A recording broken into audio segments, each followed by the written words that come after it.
جس کا دل سخت ہو وہ مساکین کے سر پر ہاتھ پھیرا کرے اور یتیموں کو کھانا کھلائے۔ اللہ کے راستے میں 1 روپیہ خرچ کرو گے تو اللہ 10 روپے واپس دیتا ہے۔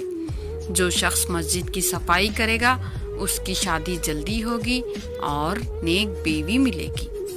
جس گھر میں لیمو یا سفید مرغ ہوگا اس گھر میں جادو جنات نہیں رہتے۔ مسواک کرنے والے کو موت کے وقت کلمہ طیبہ نصیب ہوگا۔ جو شخص قرآن پاک یاد کرنا چاہے سب سے پہلے سورہ یوسف یاد کرے، قرآن جلد ہی یاد ہو جائے گا۔ جو شخص واش روم میں زیادہ دیر بیٹھے گا وہ شخص جگر کی بیماری میں مبتلا ہو جائے گا۔ آب زمزم کو جس نیت سے پیا جائے وہ نیت لازمی پوری ہوتی ہے۔ وظیفے میں کامیابی چاہتے ہو تو ہنسنا، بولنا اور کھانا کم کر دو۔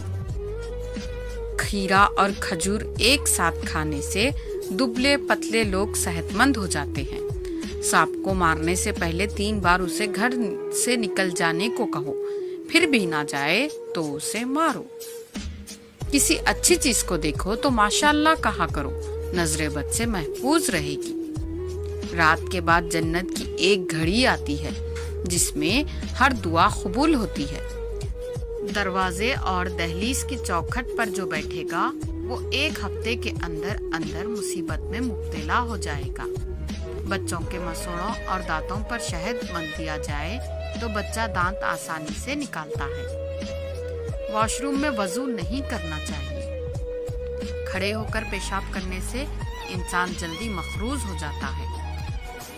سنت نبوی کے طریقے پر سونے والا کبھی ہارٹ اٹیک کا شکار نہیں ہوگا۔ تیز خوشبو لگانے والی عورت ڈبل گناہ کی مستحق ہوتی ہے کیونکہ اس نے مردوں کو اپنی طرف متوجہ کرنے کا سامان پیدا کر دیا۔ خبروں پر لگے کتبے پڑھنے سے ذہن کمزور ہوتا ہے۔